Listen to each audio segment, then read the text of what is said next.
A mother's life was shattered the day her 2-year-old daughter disappeared from their family farm, vanishing without a trace after being left to play near the cornfield for just a few minutes.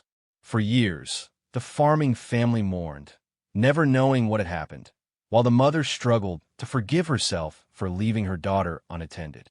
Every investigation led nowhere, leaving them with nothing but heartache and unanswered questions. Yet, 10 years later, by pure coincidence, she entered a neighbor's pig barn, and there she found a small clue that would lead her to uncover the shocking and unbelievable truth behind her daughter's disappearance. Before we dive into this shocking story, imagine a scorching midday sun beating down mercilessly on the sprawling Nebraska farmland, casting long shadows across the weathered barn and the endless rows of corn that stretched to the horizon. Maggie Landry, now 50 years old, wiped the sweat from her brow as she made her way toward the farmhouse. The years had etched deep lines into her face, each one a testament to the hardships she had endured. As she reached the mudroom, Maggie began the familiar ritual of removing her dirt-caked boots. The cool air inside offered a welcome respite from the sweltering heat outside. Bending down with care and intent to place her boots on the lowest shelf, a space she always kept clear for quick storage, her hands suddenly froze midair when, tucked away in the corner and partially hidden by shadows, she discovered a pair of small cowboy boots. Maggie's breath caught in her throat as a wave of memories crashed over her. These were not just any boots. They belonged to Fiona, her daughter who had vanished without a trace 10 years ago. With trembling fingers, she gently brushed against the worn leather and, in an instant, was transported back in time. She could almost see Fiona standing before her, a vibrant 2-year-old with fiery red hair and a smile that could light up the darkest room. The little girl had loved those boots, insisting on wearing them everywhere, even to bed if Maggie had let her. The vision was so vivid and real that, for a moment, Maggie forgot to breathe. Fiona had been the light of their lives, bringing joy and laughter to a farm that now seemed cold and purposeless. Every day since her disappearance had been a struggle, each moment filled with grief and haunting memories. Maggie's mind wandered back to that fateful day, replaying the scene that had tormented her for a decade. She had left Fiona to play near the cornfield, thinking the child would be safe for just a few minutes. Yet when Maggie returned, the little girl was gone. They had searched frantically, convinced she had simply gotten lost in the tall corn. But as hours turned into days and days into weeks, the horrible truth began to sink in. Fiona wasn't just lost, she was gone. With a heavy heart, Maggie picked up the tiny boots, unable to bear leaving them behind as a constant reminder of her greatest failure. Instead, she decided to take them to the attic, where they would not catch her off guard again by bringing fresh pain with each unexpected sighting. As she made her way through the house with the boots in hand, Maggie passed the living room where her husband, Hank, was preparing their lunch. He glanced up, a question forming on his lips, but it died as soon as he saw what she was carrying. An unspoken understanding passed between them, a silent yet profound acknowledgement of the weight those little boots represented. Climbing the creaky stairs to the attic, the musty air and dim light added to the somber mood. In a quiet corner, Maggie carefully placed the boots and held them close to her chest, whispering a promise into the stillness. "Fiona, my sweet girl, I know you're out there somewhere. Mom and Dad will never stop looking for you. We'll find you, I promise."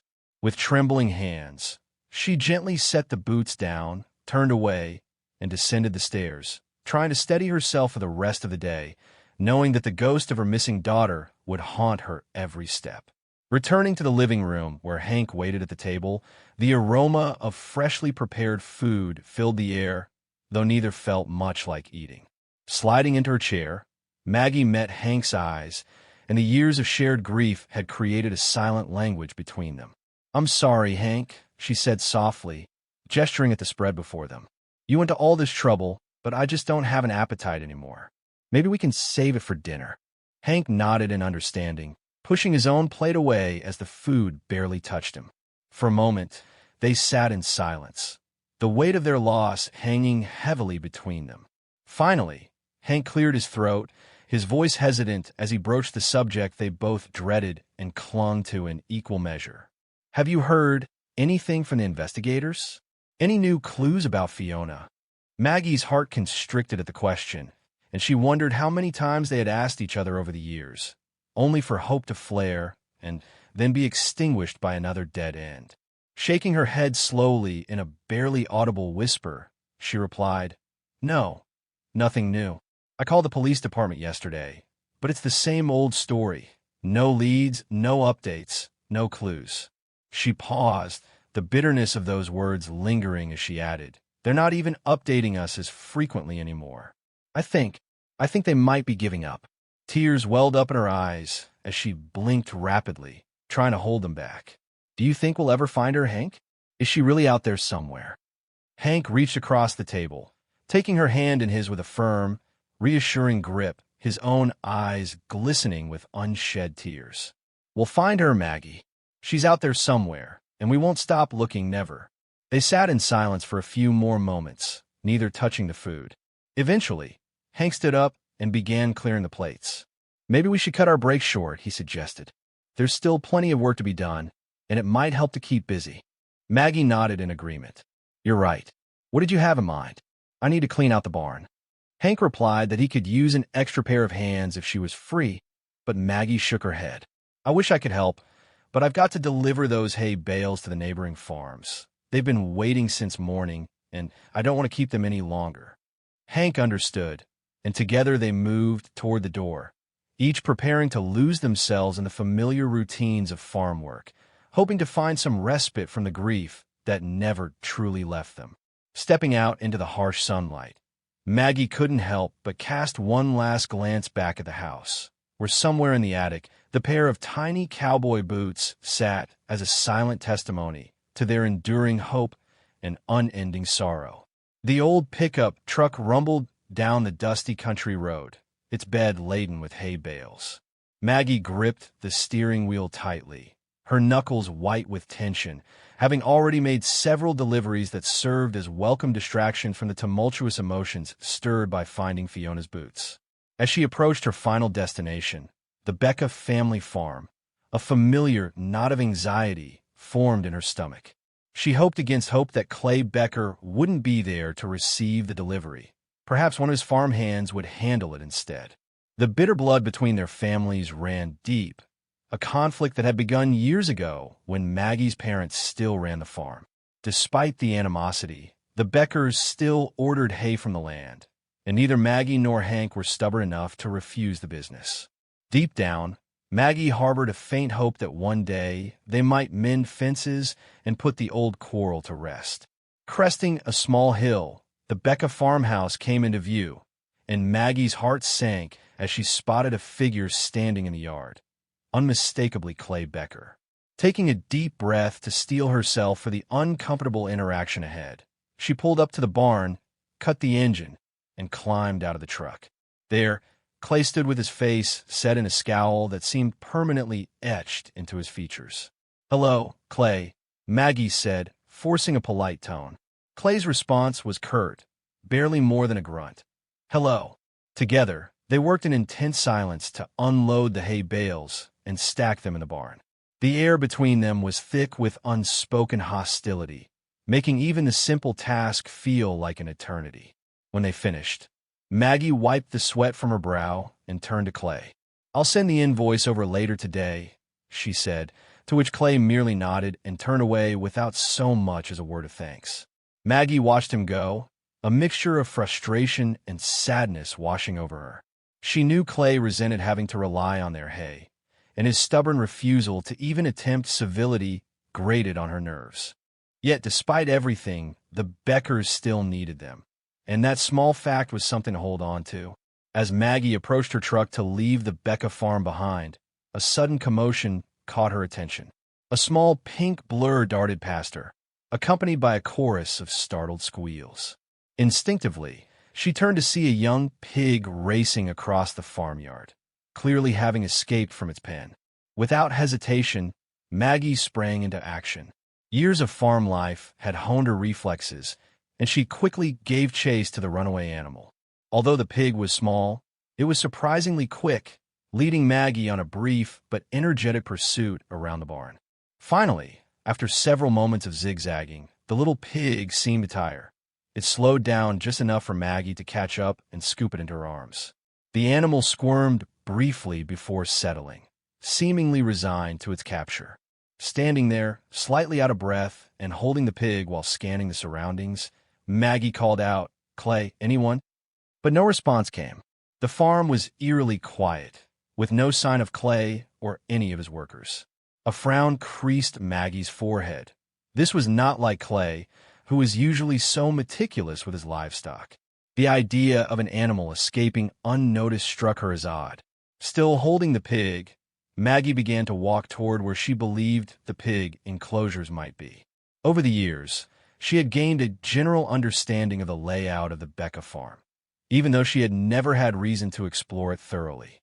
As she approached a large, barn-like structure, the sound of grunting and snuffling confirmed she was in the right place. The strong, musky odor of pigs grew stronger as she neared the entrance. Pushing open the heavy door with her free hand, the creaking hinges echoed in the stillness inside. Within the barn, the air was thick and warm, filled with the sounds and smells of dozens of pigs. Maggie squinted as her eyes adjusted to the dim light. Rows upon rows of pens stretched out before her, each containing several pigs of various sizes. Slowly, she walked down the central aisle, searching for an empty pen or one that appeared to be missing an occupant. Near the back of the barn, something caught her eye, a small pink object partially buried in the dirt in front of one of the pens. Maggie knelt down, still clutching the escaped pig, and brushed away some of the dirt with her free hand. Her breath hitched as she realized what it was, a Hello Kitty headband, the kind a little girl might wear. Her mind raced with questions. What was a child's headband doing in a pig barn? She knew that Clay didn't have any children. He had always been a confirmed bachelor, and visitors with young children were virtually unheard of at his farm. As she stood there, confusion and an inexplicable sense of unease washed over her, and then a gruff voice shattered the quiet. "What the hell are you doing here? Get out!" Maggie spun around to see Clay Becker standing in the doorway, his face contorted with anger. Startled and at a loss for words, she fumbled as his hostile tone caught her off guard. "One of your pigs got out," she stammered, gesturing with the animal still in her arms. "I was just trying to bring it back." But Clay cut her off, his voice rising. "I don't care what you think you're doing. Leave now, or I'm calling the police." Maggie was taken aback by the intensity of his reaction. They had never been on good terms, yet this level of anger seemed extreme even for Clay. Something about his demeanor, the wild look in his eyes, sent a chill down her spine. Wordlessly, she set the pig down in the nearest pen and began to back away toward the door. Clay watched her every move, his body tense, fists clenched at his sides as she passed. Maggie couldn't shake the feeling that something was terribly wrong. The headband, Clay's overreaction, the escaped pig, none of it added up. With Clay glaring at her, practically vibrating with barely contained rage, Maggie knew this wasn't the time to ask questions. Clay followed her all the way back to her truck, watching as she climbed in and started the engine. As Maggie pulled away, she glanced in her rearview mirror to see Clay still standing there, watching her leave. The encounter left her shaken, her mind whirling with questions and a growing sense of unease. The strange encounter with Clay, the mysterious headband, and the overall sense of wrongness in the barn swirled in her thoughts, refusing to settle. Nearly reaching the end of the Becca property, a sudden, powerful impulse gripped Maggie. Instead of continuing on her way home, she pulled over to the side of the road. Her hands trembled slightly as she put the truck in park and cut the engine, sitting there for a long moment as she stared back at the distant silhouette of the Becca farmhouse. The sun was beginning to set, casting long shadows across the fields and bathing everything in a warm, golden light that belied the unease churning in her gut. "This is crazy," she muttered to herself as she opened the truck door and stepped out, yet she could not shake the feeling that leaving now would be a terrible mistake. Taking a deep breath to steady herself, Maggie began walking back toward the farm. She didn't have an exact plan, but she knew she needed answers.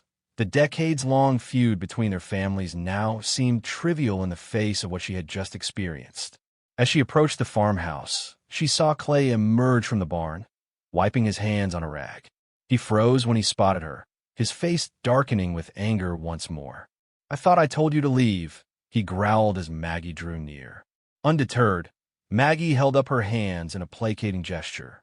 "I know, Clay, and I'm sorry for intruding earlier, but I think it's time we talked about this thing between our families." Clay's scowl deepened. "There's nothing to talk about. Go home." But Maggie stood her ground. "Look, I know you don't like us. I know there's bad blood between us, but we've been neighbors for decades. We do business together. Don't you think it's time we try to sort this out, to be, if not friends, at least civil for a moment?" For a moment, something flickered in Clay's eyes, perhaps uncertainty or a hint of a deeper emotion, but it vanished as quickly as it appeared, replaced by his usual mask of hostility.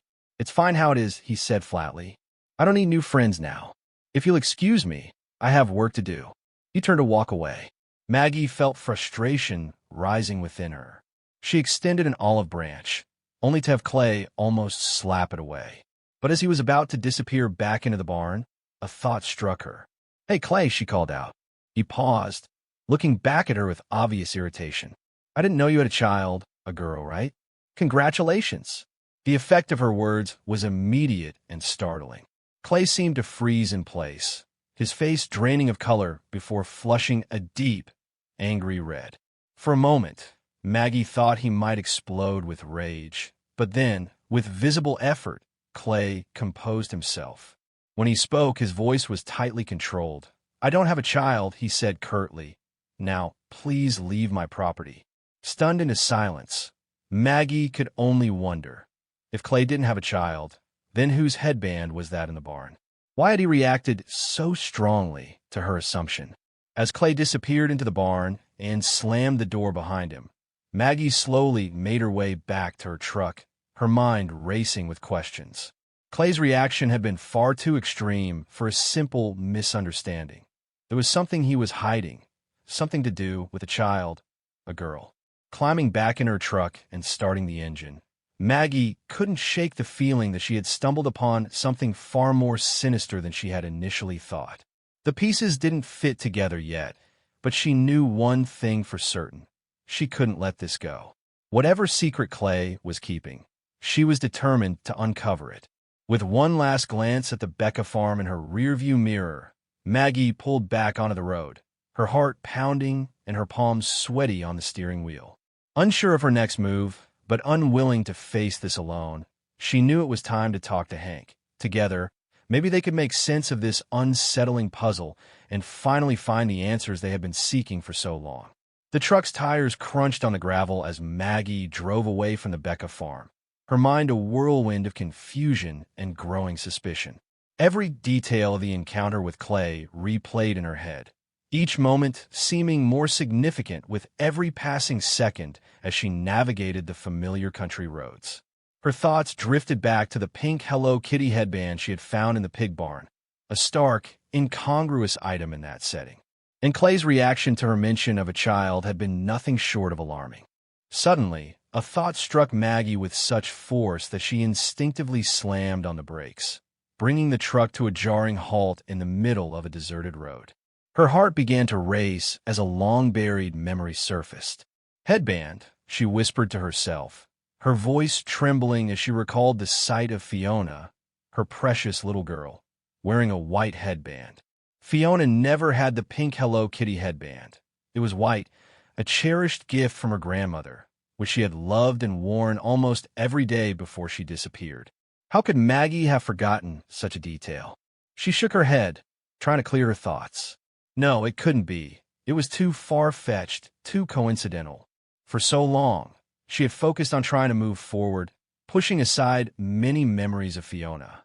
But now, with the image of that pink headband fresh in her mind, the connection seemed impossible to ignore. Maggie's hand shook as she reached for her phone, fully aware that what she was thinking sounded crazy, even to her own ears. Yet, Clay's strange behavior, the decades-old family conflict, and the mysterious headband all pointed to a possibility so horrifying that she could barely consider it. What if Clay had something to do with Fiona's disappearance? The thought made her feel physically ill, almost too much to bear. For 10 long years, her daughter might have been so close, yet so impossibly far away. With trembling fingers, Maggie dialed Hank's number. The call rang several times before he answered, his voice filled with concern. "Maggie, what's wrong? You sound worried." "I need you to come to me right now," she whispered. "I'm parked on the old Miller Road, about a mile past the crossroads." "What's going on?" Hank's tone was laced with alarm. "I'll explain when you get here," Maggie replied, urging him, "Please, just hurry." She ended the call and sat there, her mind racing. Part of her wanted to drive straight back to the Becca farm to demand answers from Clay, but she knew that would be foolish and potentially dangerous if even the slightest chance existed that her wild suspicions were correct. She couldn't risk tipping Clay off. Minutes ticked agonizingly slowly as Maggie waited for Hank, trying to calm herself and think rationally about everything she had seen and heard. Every time she closed her eyes, she saw that pink headband lying half-buried in the dirt of Clay Becker's pig barn. Finally, after what felt like hours but was probably only about 15 minutes, Maggie heard the familiar rumble of Hank's old motorbike. She watched in the rearview mirror as he pulled up behind her truck and quickly dismounted. Hank's weathered face was etched with concern as he approached, and Maggie took a deep breath, knowing that what she was about to say might sound crazy. But if anyone could understand, it was Hank. He opened the passenger door and climbed in, turning to face her with worried eyes. "Maggie, what's going on? Are you okay?" Looking at her husband, the man who had stood by her side through the darkest days of their lives, Maggie saw the same pain and desperate hope that had sustained them both for the past decade. "Hank," she said softly, her voice trembling, "I think I might have found a clue about Fiona." With that, she began to recount the events at the Becca farm in a voice that grew stronger with each word. As she spoke, she watched Hank's expression change from concern to disbelief and finally to a cautious, fragile hope. By the time she finished recounting her experience, the interior of the truck was bathed in soft, fading light, casting long shadows across their faces. Hank sat in stunned silence, his eyes wide as he processed the information. "A pink Hello Kitty headband," he finally whispered, "and Clay's reaction when you mentioned child." Maggie nodded, her hands clasped tightly in her lap to steady them. "I know it sounds crazy, Hank, but remember how Fiona always loved those headbands, and the way Clay acted? There's something not right about all this." Hank ran a hand through his graying hair, his brow furrowed in concentration. "But Maggie, the police searched all the nearby farms after Fiona disappeared. They would have found her if she were there, wouldn't they?" Maggie shook her head, frustration evident in her voice. "Think about it, Hank. Those farmlands are huge. There's so many buildings, so many hidden corners. Do you really think the police had time to search every nook and cranny?" As the implications of her words sank in, Hank's expression shifted from skepticism to a mixture of anger and determination. "You're right," he said in a low, intense voice. "Now that you mention it, I remember suspecting Clay from the beginning. But when the police assured us he had nothing to do with it," Maggie reached out and placed a hand on Hank's arm, feeling the tension in his muscles. "Getting angry now won't help us get Fiona back. We need to think rationally, not emotionally." Taking a deep breath, Hank tried to calm himself. "You're right, of course. What do you think we should do? Should we call the police?" Maggie considered for a moment before shaking her head. "I don't think they'll do anything based just on a headband and Clay's strange behavior. Even if they did decide to investigate, they'd need a search warrant, and for that, they'd need more evidence." "So what are you suggesting?" Hank asked, a note of apprehension in his voice. Meeting his gaze with determination in her eyes, Maggie replied, "I think we need to find out the truth ourselves. Hank, we can't just sit back and do nothing.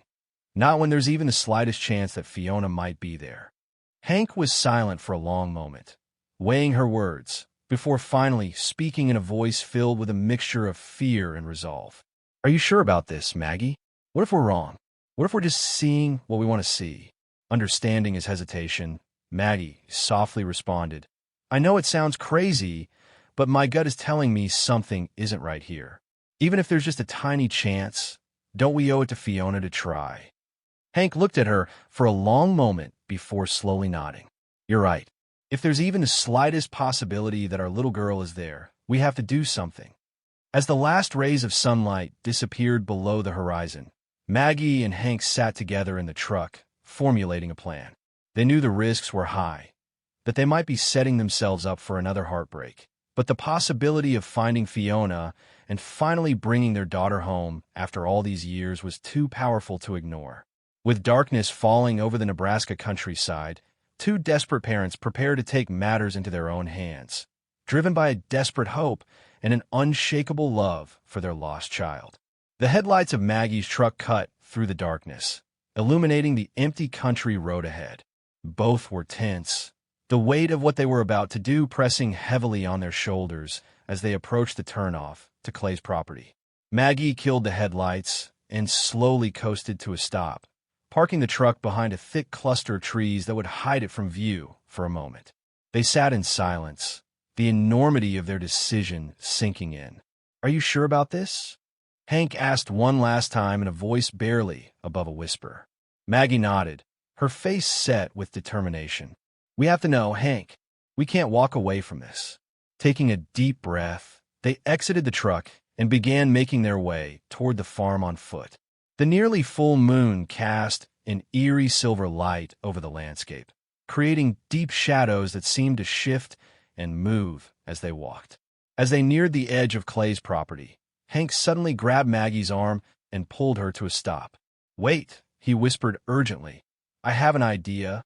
Maggie looked at him questioningly as he continued. "I'll go to the house and distract Clay.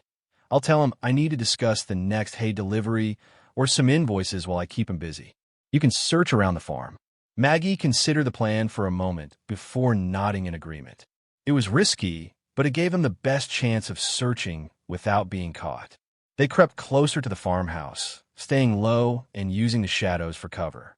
When they were within sight of the front porch, Hank gave Maggie's hand a quick squeeze before stepping out into the open and striding purposefully toward the house. Maggie watched as Hank knocked on the door. Her heart pounded in her chest. After what felt like an eternity, the door opened, and she could make out Clay's silhouette in the doorway. She heard the low murmur of voices as Hank engaged Clay in conversation, drawing him further into the house. Taking a deep breath to steady herself, Maggie began to move. She made her way toward the barn where she had found the headband earlier, her eyes constantly scanning for any sign of movement or danger. The barn door creaked slightly as she pushed it open, and despite wincing at the sound, she slipped inside. The dim interior, filled with the smell of hay and animals, immediately enveloped her as she cautiously moved through the space. Her eyes darted around, searching every corner behind hay bales and in empty stalls for any sign that might lead her to Fiona.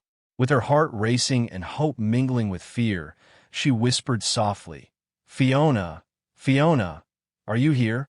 She paused and listened intently, but heard only the soft rustling of animals and the distant sound of wind outside.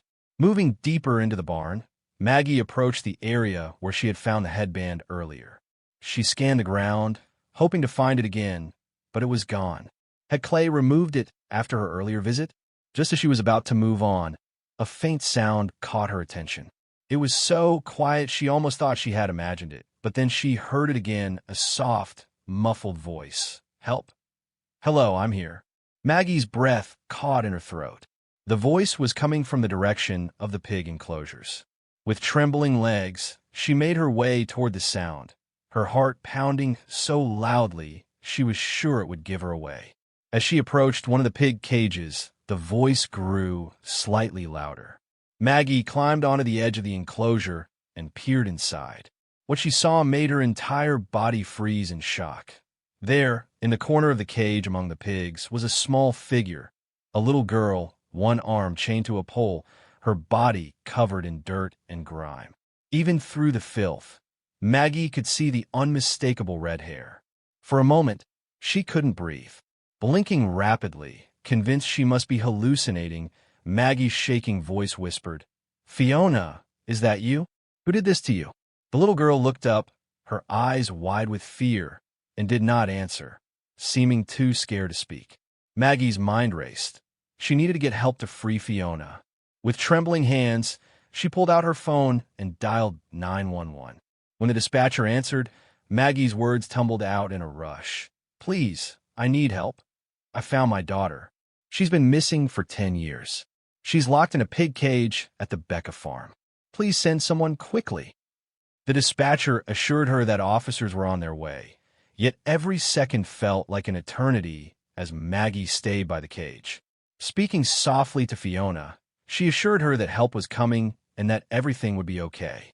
Her heart pounded in her chest as she waited, her eyes fixed on the pig cage where Fiona lay chained.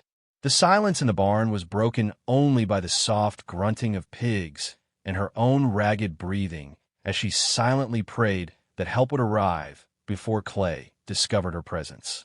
Suddenly, the barn door creaked open, its sound echoing ominously through the cavernous space. Maggie froze, her body rigid with fear, as Clay appeared in the doorway. Framed by the entrance and backlit by the moonlight outside, his eyes widened with shock and anger at the realization that his secret had been uncovered. For a terrifying moment, Maggie thought Clay might lunge at her to silence her before help could arrive. Her mind raced with questions, wondering where Hank was and if Clay had done something to him, for why hadn't he been able to distract Clay any longer?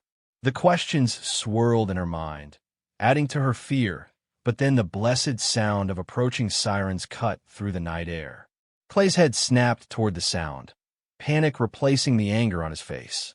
As the sirens grew louder and unmistakably approached, Clay turned and ran, disappearing into the darkness beyond the barn. Maggie did not attempt to stop him. Her only concern was ensuring her daughter's safety. Outside, she could hear shouting as officers commanded Clay to surrender in firm, authoritative voices. Moments later, a group of officers burst into the barn with weapons drawn and flashlights sweeping the area. "Police, identify yourself," they shouted. Maggie raised her hands, her voice shaky as she called out, "I'm Maggie Landry. I called you. My daughter is here." Recognizing her name, the officers quickly lowered their weapons. One officer approached the pig cage, peering inside with disbelief and horror. He attempted to open the cage, only to find Fiona still chained to a pole by one arm. "We need bolt cutters in here now," he called out to his colleagues. Another officer rushed in moments later with the necessary tool.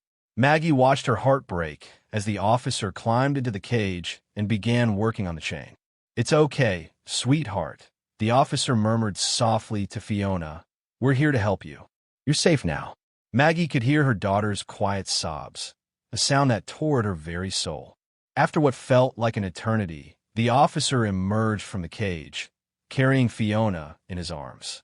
The little girl looked small and fragile, her clothes dirty and torn, her red hair matted and tangled. Maggie longed to rush forward and embrace her, but she held back, noticing that Fiona showed no sign of recognizing her. The fear and confusion in her daughter's eyes were palpable, and Maggie knew it was better to give her time and ensure her safety first. As the officer carried Fiona out to the waiting ambulance, Maggie followed, her legs feeling weak and unsteady. Outside, the night air was filled with flashing lights from police cars and the murmur of officers securing the scene. Amidst the chaos, Maggie spotted Hank talking to an officer, worry etched deeply on his face, and relief flooded through her at the sight of him safe and unharmed. Hank quickly made his way over to her. "Maggie," he said, his voice thick with emotion, "I'm so sorry I couldn't keep Clay distracted for long." His eyes widened as he saw Fiona being loaded into the ambulance. Is that her? Where did you find her?" "In the pig cage." Maggie replied in a barely audible whisper. "She was chained inside. Hank, our baby was chained like an animal." The horrifying reality of their discovery hit her anew, and her knees buckled slightly as Hank caught her and held her steady. "What about Clay?" Maggie asked, suddenly remembering the man responsible for a decade of heartache. Hank pointed to a nearby police vehicle. Through the window, She could see Clay sitting in the back, his hands cuffed behind him.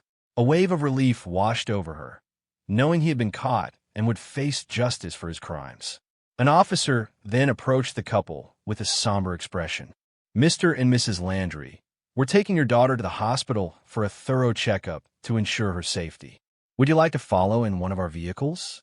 We can escort you there." Overwhelmed by emotion, Maggie and Hank nodded silently as they were led to a waiting police car. Maggie took one last look at the barn where their daughter had been held captive for so long. Although the nightmare was not yet over, they had finally found Fiona, and whatever challenges lay ahead, they would face them together as a family. The police car, carrying Maggie and Hank, followed closely behind the ambulance, its lights cutting through the darkness of the Nebraska night. Inside the car, the couple sat in silence, their hands clasped tightly together, lost in their own thoughts about the unbelievable turn of events. Hank was the first to break the silence, his voice thick with emotion. "I told you we'd find her, Maggie," he said softly, squeezing her hand. But his words trailed off as he struggled to express the horror of what she must have endured all these years.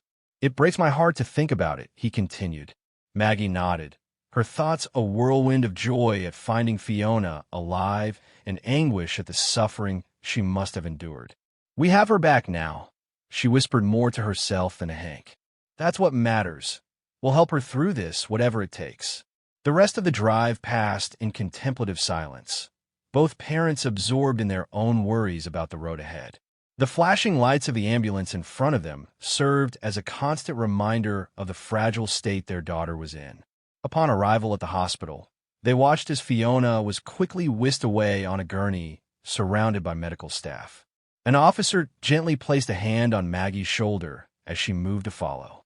"I know you want to be with her," he said kindly, "but it's best to let the doctors examine her first. This must all be very confusing and frightening for her. Give her a little time." Reluctantly, Maggie and Hank agreed and were led to a private room within the hospital, a space typically reserved for police interviews or team discussions. Two officers accompanied them, explaining that they would like to take statements while the memories were still fresh. "We understand this is a difficult time," one officer said, "but the more information we can gather now, the stronger our case against Clay will be." As Maggie and Hank settled into chairs, the door opened again and a familiar face entered the room. The detective who had been assigned to Fiona's case all those years ago.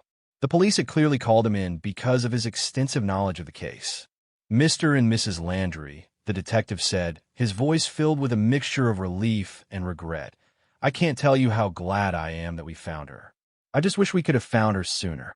Maggie began recounting the events that had led to this moment, her voice growing stronger as she spoke.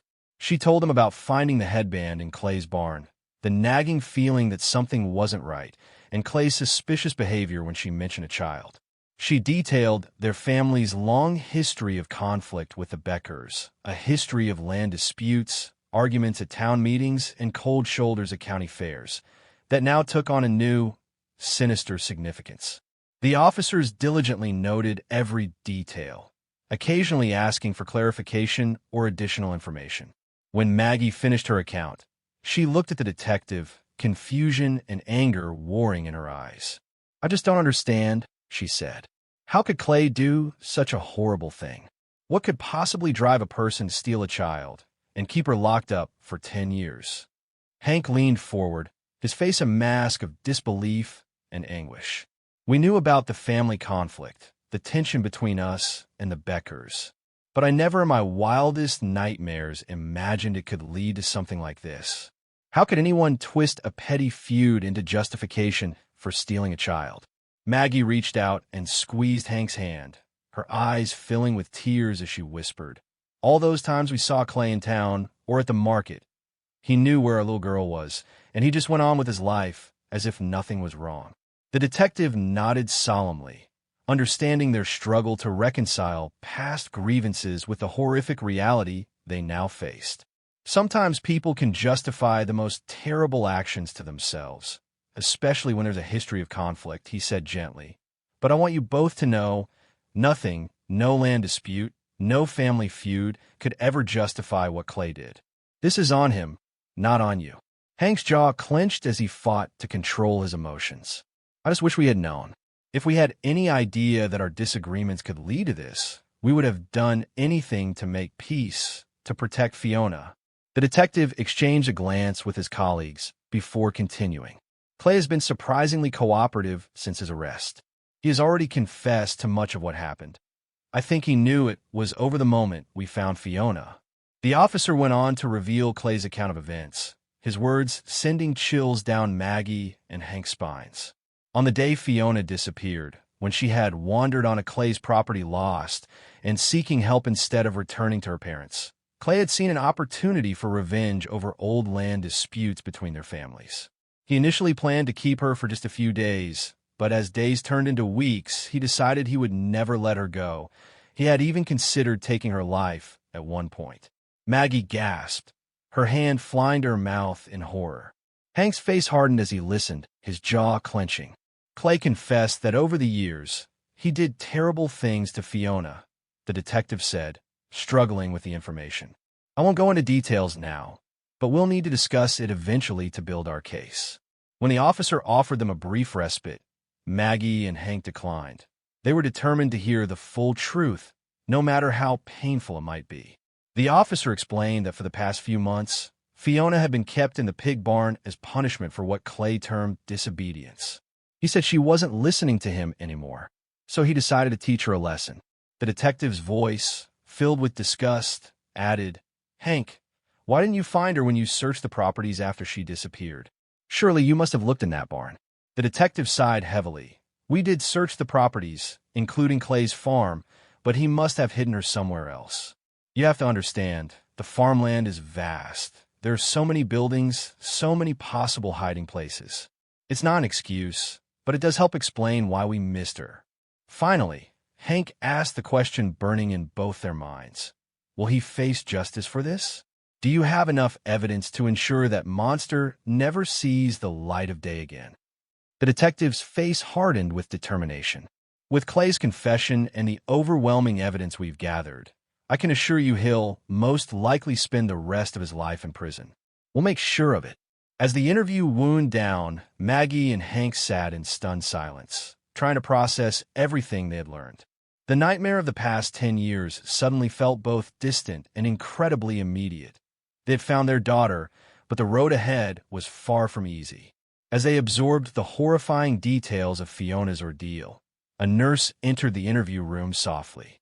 With a mixture of professional calm and genuine empathy, she addressed them. "Mr. and Mrs. Landry, I have an update on your daughter Fiona. She's doing better now. The doctor has stabilized her condition." Maggie and Hank leaned forward eagerly for any news about their child. The nurse continued, her voice soft but clear. "We found parasites and other infections in her body, likely due to the condition she was living in, but I want to assure you she will recover with proper treatment. Can we see her?" Maggie's voice trembled with a mixture of fear and hope as the nurse looked to the officers, who nodded in agreement. "Yes, you can see her now," the nurse replied. "But please remember, this is all very overwhelming for her. Take it slow." Following the nurse through the sterile hospital corridors, their hearts pounding with anticipation, Maggie and Hank entered Fiona's room and were struck by the sight of their daughter. She looked so small on the hospital bed, but noticeably cleaner now, with her red hair washed and combed. The slight improvement in her appearance brought a measure of relief, and they approached the bed carefully, mindful of the nurse's warning.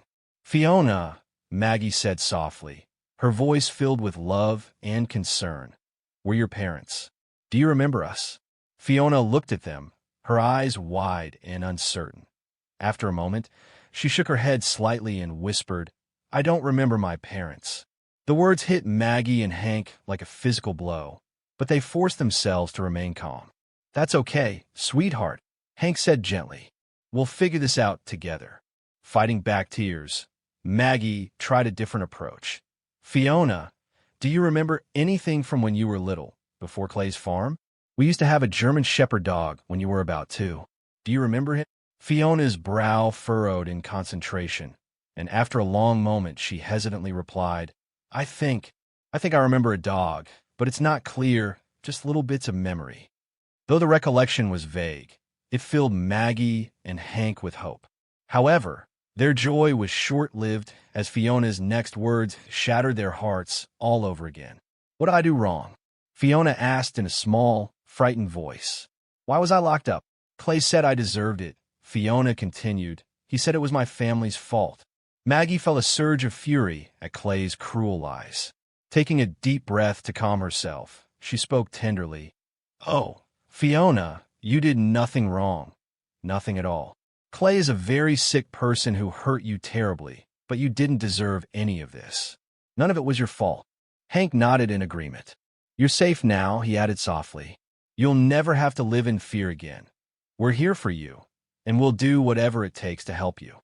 As they spoke to Fiona, offering reassurances and gentle explanations, a social worker entered the room.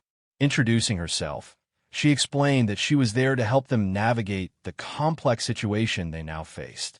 "It's a very delicate case," the social worker explained. "Our primary goal is to ensure Fiona feels safe and comfortable. The fact that she has some memories from her past is a good sign. It will make it easier for you to bond again and for Fiona to understand that you are indeed her real parents." The social worker went on to outline their immediate plans. "For now, we think it's best if Fiona stays in a temporary social house, a safe, neutral environment where she can begin to adjust. However, we have options for parents to stay there too, which will allow you to spend time with Fiona and get to know each other again in a controlled, supportive setting." Maggie and Hank listened intently, nodding in understanding as the social worker's voice took on a note of cautious optimism. "Based on what I've seen so far," she continued, "I believe there's a good chance that Fiona will come to accept you as her parents again with time and patience. I think she'll be able to live with you permanently." These words filled Maggie and Hank with hope, a hope they had not dared to feel in years. "What matters most right now," Maggie said, looking at Fiona's fragile form in the hospital bed, "is that Fiona feels safe. We will do whatever it takes, whatever she needs." Hank nodded in agreement.